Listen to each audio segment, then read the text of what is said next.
Hello everyone, welcome you all in my YouTube channel Learning Botany. So today we are going to discuss about confocal microscopy, that is important type of microscopy, और ये part 5 है। इससे पहले हम कुछ और जो basic type हैं वो हम डिस्कस कर चुके हैं। So let's see. So basically अगर हम बात करें, जो कन्फोकल माइक्रोस्कोपी होती है वो एक मॉडिफिकेशन है ऑफ फ्लोरोसेंट माइक्रोस्कोपी। जैसे कि मैंने आपको प्रीवियस वीडियो में बताया था जिसमें हमने फ्लोरोसेंट माइक्रोस्कोपी के बारे में डिस्कस किया था।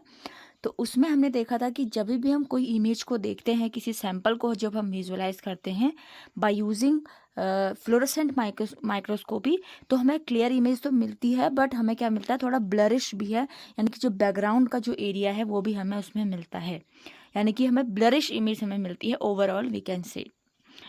अगर हम बात करें कन्फोकल माइक्रोस्कोपी की, तो कन्फोकल माइक्रोस्कोपी में बेसिकली क्या होता है कि ये एक एडवांस वर्जन है ऑफ, या हम कह सकते हैं फ्लोरोसेंट माइक्रोस्कोपी का एडवांस फॉर्म है। और उसके बाद इसमें बेसिकली हमें 3D इमेजेस देखने को मिलती हैं जो भी हमारा सैंपल होता है, या वो चाहे वो कोई टिश्यू हो, वो कोई ऑर्गेनिज्म हो, कोई माइक्रो ऑर्गेनिज्म हो, तो उसका जो हमें कंप्लीट डिटेल्स यहाँ पर देखने को मिलती हैं।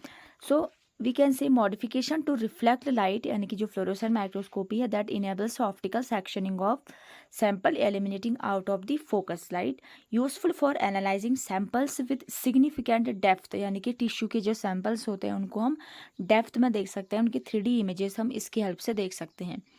तो यहाँ पर हमने 2 इमेजेस ली हैं। ये है फ्लोरोसेंट माइक्रोस्कोपी की इमेज, आप देख सकते हैं ये ब्लरिश है, और अगर हम इसको कंपेयर करें कन्फोकल से, तो कन्फोकल माइक्रोस्कोप की इमेज हमें बिल्कुल क्लियर यहाँ पर दिखाई देती है।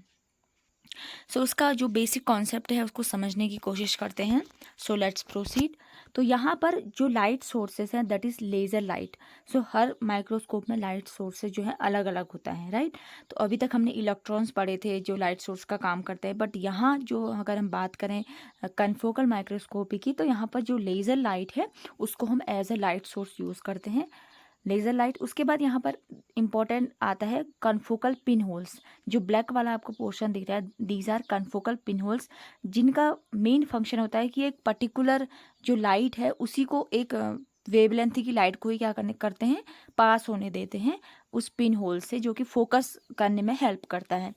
यहाँ पर जैसे ही ये लाइट जो है पिन होल से होकर एंटर करती है डाइक्रोइक मिरर में, डाइक्रोइक मिरर का फंक्शन हमने प्रीवियस वीडियो में डिस्कस किया है कि ये बेसिकली बीम स्प्लिटिंग का काम करती है, राइट। यानी कि कोई भी बीम यहाँ पर पड़ेगा तो उसको स्प्लिट करेगी, राइट। उसके बाद क्या होता है, जो कन्फोकल पिन होल से होते हुए जब ये जो ये डाइक्रोइक मिरर पर जब ये इमेज, जब ये जो वेव्स हैं, जो लाइट की जो रेज हैं, लेज़र रेज है, वो पड़ती हैं, तो यहाँ पर हमारा प्रेजेंट होता है ऑब्जेक्टिव लेंस, जो कि बिल्कुल ऑब्जेक्ट के पास में प्रेजेंट है, राइट। तो उस ऑब्जेक्टिव लेंस से होते हुए ये जाती हैं जो पॉइंट ऑफ फोकस है, यानी कि हम इसको ऐसे समझ सकते हैं, ये जो जो रेज आप रेड कलर की यहाँ पर देख सकते हैं, तो ये बेसिकली कहाँ जा रही हैं, इस सैंपल पे, जो ये पोर्शन है सैंपल का है।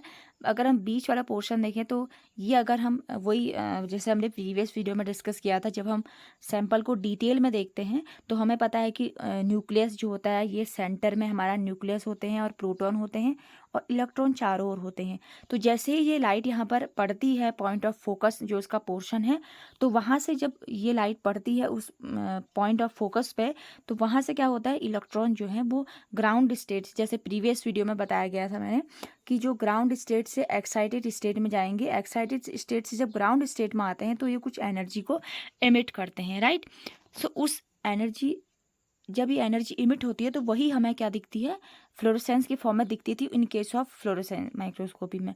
बट अगर हम यहाँ बात करें तो इस केस में जो हमें इमेज दिखती है वो हमें दिखती है, देन अगेन जब ये इलेक्ट्रॉन जब पास होते हैं इस बीम के थ्रू, यहाँ पर आप देख सकते हैं ये जो आपको अगेन ये जो रेज है वापस जा रही हैं, जब ये यहाँ से पड़ती हैं तो उसके बाद ये रेज क्या करती हैं, बेसिकली यहाँ से पॉइंट ऑफ फोकस से इलेक्ट्रॉन से जम करके अगेन फिर एमिट होती है। तो ये आपको डिटेक्टर पर डिटेक्ट होता है in form of complete 3D image of particular sample.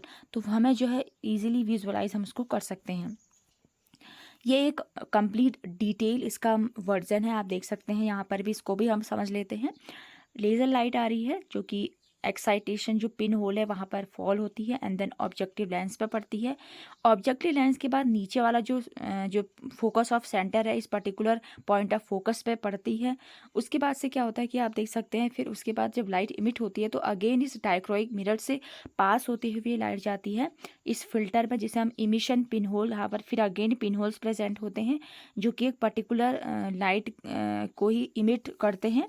जब वो इमिशन होता है लाइट का तो उसी को पास होने देते हैं इस फिल्टर से। देन उसके बाद यहाँ पर डिटेक्टर लगा होता है जिसे जो कि फोटो मल्टीप्लायर ट्यूब की हेल्प से, जो कि वेव लेंथ है यानी कि लाइट को क्या करता है, मैनिपुलेट कर देता है।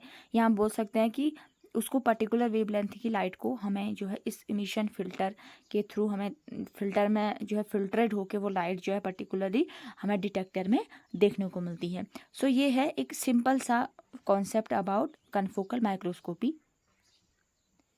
Now let's talk about advantage and disadvantages of confocal microscopy. So यहाँ पर क्या होता है, एडवांटेजेस के क्या है, पहले हम एडवांटेज डिस्कस कर लेते हैं। Reduced blurring of the image from light scattering, यानी कि इसमें क्या होता है कि ब्लरिश कम होता है, हमें क्लियर इमेज दिखाई देती है। Optical sectioning of thick specimen, यानी कि जो भी हमारे पास कोई थिक स्पेसिमेन प्रेजेंट है तो उसकी हम ऑप्टिकल स्कैनिंग सेक्शनिंग उसको कंप्लीट हम उसको डिटेल वर्जन में देख सकते हैं। Detection uses highly sensitive photomultipliers improving signal to noise ratio. तो यहाँ पर क्या होता है कि हम फोटो मल्टीप्लायर्स का यूज़ करते हैं जिसकी हेल्प से हम क्या कर सकते हैं, जो एक्स्ट्रा नॉइस है वहाँ पर जो अवेलेबल एक्स्ट्रा चीज़ें हैं वो हमें डिस्टर्ब ना करें। नेक्स्ट आता है Z axis scanning enables generation of 3D data sets. तो यहाँ पर हम क्या कर सकते हैं, जो जेड एक्सिस स्कैनिंग होती है मींस जब हमने देखा कि सेंटर पे यहाँ पर लाइट जब फॉल हो रही थी focus of point of focus पे, तो उसके बाद अगेन वो लाइट फिर डिटेक्टर के पास जाती है तो वो जेड स्कैन कहलाता है। तो यहाँ पर क्या होता है कि 3D हम इमेज पर्टिकुलर कोई भी सैंपल है उसको देख सकते हैं। नेक्स्ट आता है magnification can be adjusted electronically, यानी कि इलेक्ट्रॉनिकली हम क्या कर सकते हैं, मैग्नीफिकेशन जो है एडजस्ट हो सकता है इलेक्ट्रॉनिक तरीके से। नेक्स्ट आता है डिसएडवांटेज। डिसएडवांटेज आता है स्लो स्कैन स्पीड, यानी कि जब स्कैन होता है तो उसकी स्पीड स्लो होती है। Limited use in dynamic tracking study, इसके पर्टिकुलर लिमिटेड यूज़ ही हैं, right. Photobleaching for from laser excitation, तो हम लेज़र लाइट का यूज़ कर रहे हैं कि बिकॉज लेज़र लाइट की वजह से क्या होता है बहुत सारे हार्म भी देखने को मिलते हैं। लाइट फोटो ब्लीचिंग होना स्टार्ट हो जाती है, यानी कि जो लाइट है पर्टिकुलर सैंपल का जो कलर है फोटो ब्लीच होना स्टार्ट हो जाता है, राइट। लेजर्स में damage living cells limiting use in life cell study, यानी कि क्योंकि हम लेज़र लाइट का यूज़ कर रहे हैं तो उसकी वजह से क्या हो सकता है कि जो लिविंग सेल्स है वो डैमेज हो सकते हैं, तो इस वजह से इनका लिमिटेड यूज़ ही हम इनको कर सकते हैं। नेक्स्ट आता है lower resolution than camera detection, यानी इनका जो रिजोल्यूशन होता है वो लोअर होता है, right. So it was all about the we can say advantage and disadvantages of confocal microscopy. So it's all about it. So if you like this video, do like, share and subscribe my channel. और जो भी अगर आपको किसी particular topic का video चाहिए तो you can comment me on the comment section, I will definitely provide you. But so thank you for watching this video.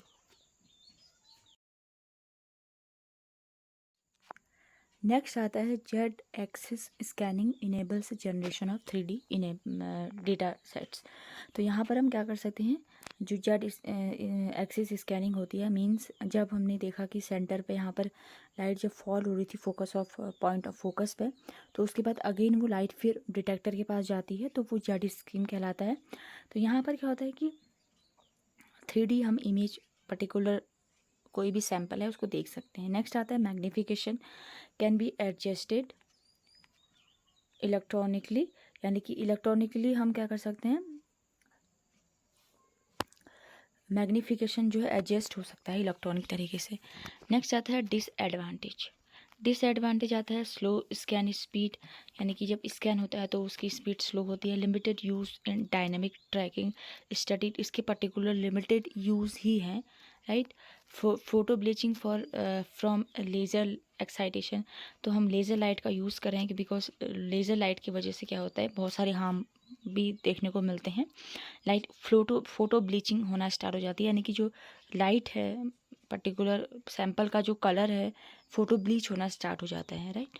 Ledgers में damage living cells, limiting use in life cell study, यानी कि क्योंकि हम laser light का use कर रहे हैं तो उसकी वजह से क्या हो सकता है कि जो लिविंग सेल्स है वो डैमेज हो सकते हैं, तो इस वजह से इनका लिमिटेड यूज़ ही हम इनको कर सकते हैं। नेक्स्ट आता है lower resolution than camera detection, यानी इनका जो रिजोल्यूशन होता है वो लोअर होता है, right. So it was all about the we can say advantage and disadvantages of confocal microscopy. So it's all about it. So if you like this video, do like, share and subscribe my channel. और जो भी अगर आपको किसी particular topic पर video चाहिए तो you can comment me on the comment section, I will definitely provide you, but so thank you for watching this video.